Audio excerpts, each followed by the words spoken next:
হয় আজি পবিত্ৰ জন্মাষ্টমী আৰু আজি জন্মাষ্টমীৰ পবিত্ৰখনত অসমৰ প্ৰতিটো নামঘৰত এতিয়া শ্ৰীকৃষ্ণৰ বন্দনাৰে মুখৰিত হৈ পৰিছে প্ৰতিটো নামঘৰৰ প্ৰাংগণ আৰু আমি বৰ্তমান উপস্থিত আছো এটা নামঘৰৰ সন্মুখত যি নামঘৰ এতিয়া বানপানীৰ মাজত মই পোনপ্ৰথমে সামগ্ৰিক পৰিৱেশটো দেখুৱাব বিচাৰিছোঁ আপোনালোকে চাওক এইটো হ'ল দিখৌমুখৰ দেওঘৰীয়া বৰ নামঘৰ আৰু এই বৰ নামঘৰ ভাগিত প্ৰতি বছৰে কিন্তু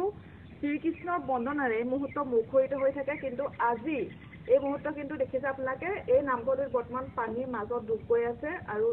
এই নামঘৰত আজি কিন্তু শ্ৰীকৃষ্ণৰ বন্দনাৰ সম্ভৱ হোৱা নাই আৰু 240 বছৰীয়া পুৰণি এই যি নামঘৰ কেইবাশ বছৰীয়া পুৰণি এই নামঘৰ কিন্তু আজি এই পানীৰ মাজত আৰু আমাৰ সৈতে ইয়াৰ স্থানীয় লোক আছে মই পোনপ্ৰথমে আপোনাৰ ওচৰত আহিছোঁ দাদা অকণ আগবাঢ়ি আহিব কি ক'ব যিহেতু আজি এই মুহূৰ্তত অন্য দিনা হয়তো জন্মাষ্টমী যিহেতু এই পবিত্ৰ ক্ষণত শ্ৰীকৃষ্ণক বন্দনাৰে মুখৰিত থাকে কিন্তু আজি এই মুহূৰ্তে বানপানীৰ মাজত এই বানপানীৰ কাৰণ কি ব্ৰহ্মপুত্ৰৰ পানী নে অন্য কিবা কাৰণ আছে আজি পবিত্ৰ ভাদ মাহৰ পবিত্ৰ জন্মাষ্টমী অসমৰ চৌদিশে উলহ মালহে সকলোৱে পালন কৰিছে কিন্তু দিশৰ বিষয়ে আমাৰ দেওঘৰীয়া গাঁৱৰ হ'বলগীয়া আছে ইয়াৰ মূল কাৰণ হৈছে উদিয়াডাঙৰ পৰা ফেৰীঘাটৰ সঞ্যোগী যি পুল আছে সেই পুলটো বিভাগীয় কৰ্তৃপক্ষৰ অৱহেলা কৰি নমৰাৰ বাবে আজি এই অৱস্থা হৈছে আমাৰ অসম চৰকাৰে প্ৰথমবাৰৰ বাবে প্ৰতিভাগ নামঘৰলৈ 2 লাখ টকাকৈ অনুদান দিলে তাৰ বাবে আমি প্ৰথমে অসম চৰকাৰক ধন্যবাদ জ্ঞাপন কৰিছোঁ কিন্তু আজি এই সামান্য এটা পুলৰ বাবে আজিৰ পবিত্ৰ জন্মাষ্টমী আমি পালন কৰিব পৰা নাই দেওঘৰীয়া ৰাইজে তাত কিবা পৰিতাপৰ বিষয় থাকিব পাৰে জানো গতিকে আমি এইটো মানৱ সৃষ্ট কাৰণ এটা সামান্য পুলটো যদি বন্ধ কৰিলেহেঁতেন বিভাগীয় কৰ্তৃপক্ষই তেতিয়া আজি দেওঘৰীয়া ৰাইজ এনেকুৱা বিলৈ নহ'লহেঁতেন দেওঘৰীয়া ৰাইজ হয় নিশ্চিতভাৱে এটা পুলৰ কাৰণে বুলি কৈছে তেওঁলোকে অবৈজ্ঞানিকভাৱে আচলতে অবৈজ্ঞানিকভাৱে যি আচলতে পুল নিৰ্মাণ কৰিছিলে সেই পুলটো নিৰ্মাণ কৰাৰ ফলত আজি এই নামঘৰ ভাগ এই জন্মাষ্টমীৰ পবিত্ৰ ক্ষণত এই নামঘৰ ভাগ আজি এইদৰে পানীৰ তলত আছে আৰু এই আচলতে যি শ্ৰীকৃষ্ণ বন্দনাৰে মুখৰিত হৈ পৰিবলগীয়া এই যি পবিত্ৰ ক্ষণ এই পবিত্ৰ ক্ষণত আজি এই ব্ৰহ্মপুত্ৰৰ যি বাঢ়নী পানীৰ ফলত এই নামঘৰ ভাগ বৰ্তমান এইদৰে পানীৰ তলত থাকিবলগীয়া হৈছে কি ক'ব দাদা এইটো অতি দুখৰ বিষয় বৰ্তমান যিসমূহ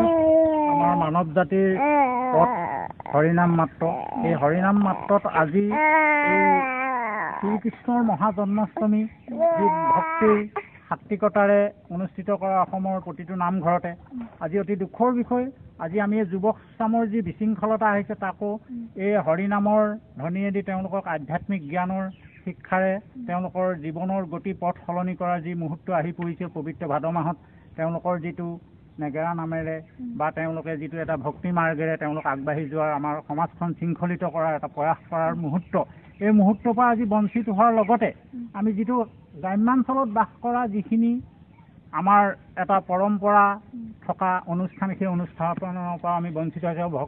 ভক্তিভাৱে ভগৱানক যিটো আমি স্মৰণ কৰা সেইটোৰ পৰা আমি বঞ্চিত হ'বলগীয়া হৈছে হয় নিশ্চিতভাৱে তেওঁলোকে এই মুহূৰ্তত দুখ প্ৰকাশ কৰিছে কাৰণ আজিৰ যি আধ্যাত্মিক পৰিৱেশ এই নামঘৰত গঢ় লৈ উঠিলেহেঁতেন সেই পৰিৱেশ আজি এই নামঘৰত নাই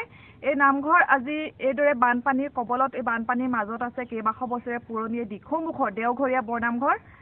আজি এই জন্মাষ্টমীৰ পবিত্ৰ ক্ষণত আমি এই দিখৌমুখৰ এই নামঘৰৰ পৰা দেখুৱালে আচলতে এক ব্যতিক্ৰম পৰিৱেশ য'ত শ্ৰীকৃষ্ণৰ বন্দনাৰ ঠাইত আচলতে দুখৰ পৰিৱেশ বুলি ক'ব লাগিব ইয়াৰ স্থানীয় ৰাইজে দুখ প্ৰকাশ কৰিছে কাৰণ তেওঁলোকে এই মুহূৰ্তত আজি এই নামঘৰত এই স্থানত তেওঁলোকে আধ্যাত্মিক পৰিৱেশ গঢ় দিব পৰা নাই আৰু তেওঁলোকে শ্ৰীকৃষ্ণৰ বন্দনাৰ পৰা এই নামঘৰ আজি বঞ্চিত হৈ আছে বুলি ক'ব লাগিব এই মুহূৰ্তত তেওঁলোকে যি আচলতে মানৱ সৃষ্ট বুলি কৈছে এই